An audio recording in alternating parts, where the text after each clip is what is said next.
குருநகல் வைத்தியசாலையில் மருந்தாளுநர்கள் இன்று அடையாள வேலைனர்.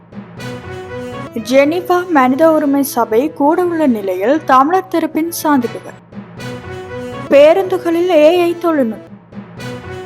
இந்திய போலீசாருக்கு அதிர்ச்சி கொடுத்த இலங்கை தமிழ் ஜோதி.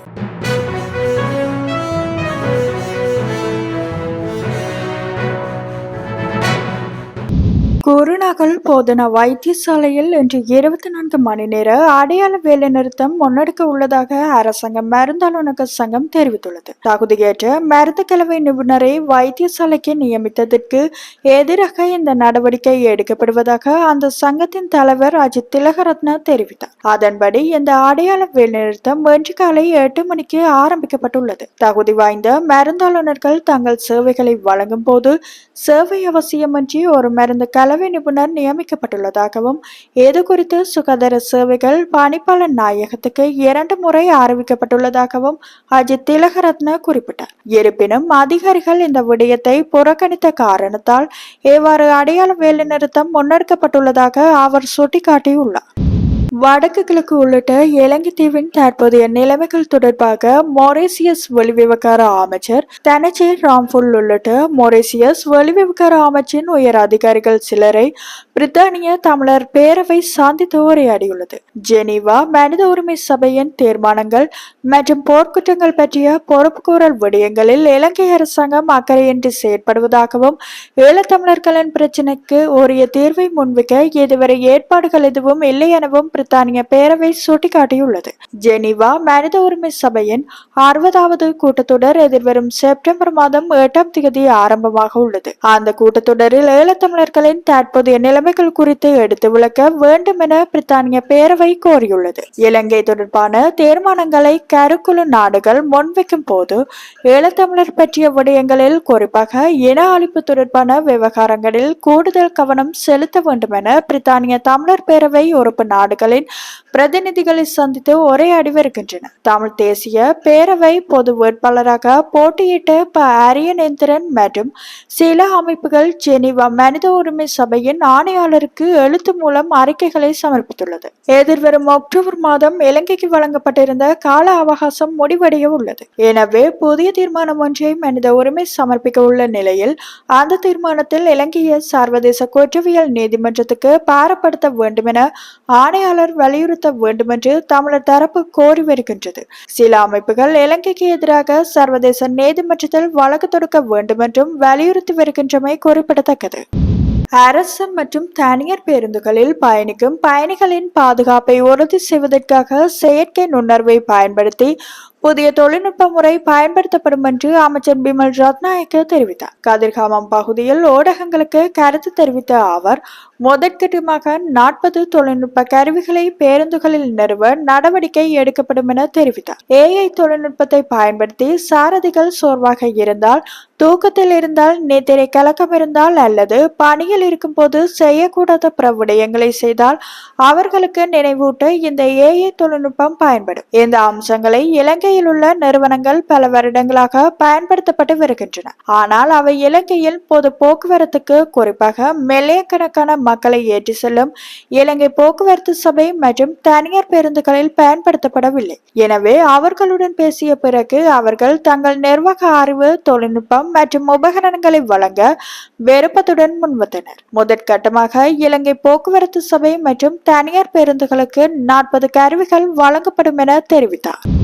மன்னரிலிருந்து பெண் ஒருவர் கடல் வழியாக படகு மூலம் சென்று தரையிறங்கி தமிழகத்தின் அரிச்சல் முனையில் தஞ்சமடைந்துள்ளார். மன்னார் மாவட்டம் தலைமன்னார் கிராமத்தில் இருந்து அன்று அதிகாலை 1 மணியளவில் 2 லட்சம் ரூபாய் பணம் கொடுத்து அரிச்சல் முனையை மேற்படி பெண் சென்றடைந்துள்ளார். இந்த நிலையில் நேற்று ராமநாதபுரம் மாவட்டம் ராமேஸ்வரம் அரிச்சல் முனை கடற்கரையில் பெண்ணொருவர் சந்தேகத்துக்கு இடமான வகையில் டிராவல் பர்க்குடன் நின்றிருப்பதாக அந்த பகுதி மீனவ மக்கள் போலீசாருக்கு தகவல் தெரிவித்தனர். விசாரணையில் அவர் இலங்கை திருகோணமலை மாவட்டம் ஆண்டாங்குளம் பகுதியைச் சேர்ந்தவர் என்பதும் அங்கிருந்து கள்ளத்தனமாக படகில் தப்பி வந்ததும் தெரிய வந்துள்ளது. இதனையடுத்து போலீசார் அந்த பெண்ணை மண்டபம் மரைன் காவல் நிலையத்துக்கு அழைத்து சென்றனர். இதில் தலைமன்னாரிலிருந்து நள்ளிரவு கள்ளத்தனமாக படகில் புறப்பட்டு அதிகாலையில் அரிச்சல் முனை வந்திறங்கியது தெரிய வந்துள்ளது. படகுக்கு இலங்கை மதிப்பில் 2 லட்சம் பணம் கொடுத்துள்ளார். இவரது குடும்பத்தினர் ஏற்கனவே இலங்கையில் இருந்து தப்பி வந்து தமிழ்நாட்டின் பல்வேறு முகாம்களில் தற்போது தங்கியிருப்பதும் விசாரணையில் தெரிய வந்துள்ளது. ருமேனியாவில் வேலை வாங்கி தருவதாக கூறி இளைஞர் ஒருவரிடம் 9,45,000 ரூபாவை மோசடி செய்ததாக சந்தேகத்தின் பேரில் இலங்கை வெளிநாட்டு வேலைவாய்ப்பு முகவர் நிறுவனத்தின் முகாமையாளர் ஒருவர் கைது செய்யப்பட்டுள்ளார். நாரகன்பேட்டையில் உள்ள வெளிநாட்டு வேலைவாய்ப்பு முகவர் நிறுவனம் ஒன்றில் நடத்தப்பட்ட சோதனையின் போது சந்தேக நபர் கைது செய்யப்பட்டதாக வெளிநாட்டு வேலைவாய்ப்பு பணியகம் தெரிவித்துள்ளது. கைது செய்யப்பட்ட சந்தேக நபர் ருமேனியாவில் உள்ள ஒரு தொழிற்சாலையில் உதவியாளராக வேலை வாங்கி தருவதாக கூறி 2023ஆம் ஆண்டு முதல் பல சந்தர்ப்பங்களில் தன்னை ஏமாற்றி வருவதாக பண்டாரவளி பகுதியைச் சேர்ந்த இளைஞர் ஒருவர் வெளிநாட்டு வேலைவாய்ப்பு பணியகத்தில் முறைப்பாடு அளித்துள்ளார். மேற்படி வெளிநாட்டு வேலைவாய்ப்பு முகவர் நிறுவனம் வெளியுறவு, வெளிநாட்டு வேலைவாய்ப்பு மற்றும் சுற்றுலா அமைச்சின் கீழ் உள்ளதோடு கைது செய்யப்படும் போது சந்தேக நபர் அந்த நிறுவனத்தின் கணினி பிரிவில் உதவி முகாமையாளராக பணிபுரிந்ததாக தெரிவிக்கப்படுகின்றது. சந்தேக நபர் இன்று கோமகம நீதவான் நீதிமன்றத்தில் ஆயர்படுத்தப்பட உள்ளார் என்பதும் குறிப்பிடத்தக்கது.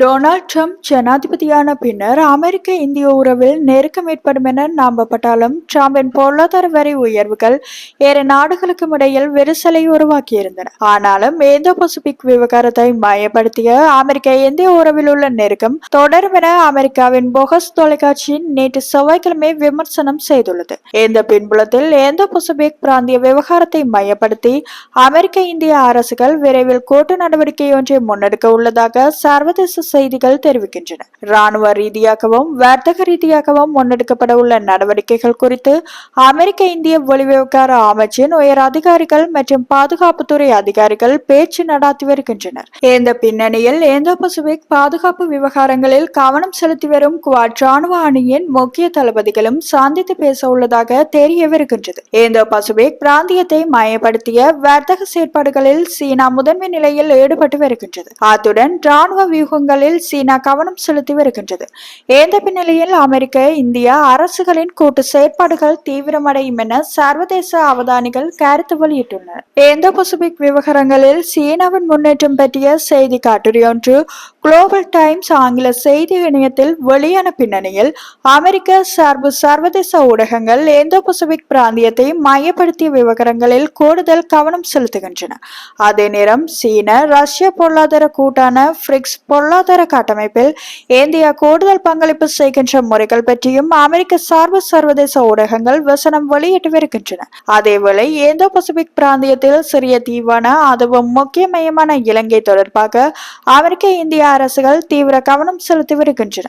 அனுர் அரசாங்கத்துடன் நெருக்கமான உறவை பேணி வரும் அமெரிக்க இந்திய அரசுகள் இந்தோ பசிபிக் பிராந்திய பாதுகாப்பு விடயங்களில் இலங்கை தொடர்ந்து ஒத்துழைக்க வேண்டும் எனவும் வலியுறுத்தி வருகின்றமை குறிப்பிடத்தக்கது.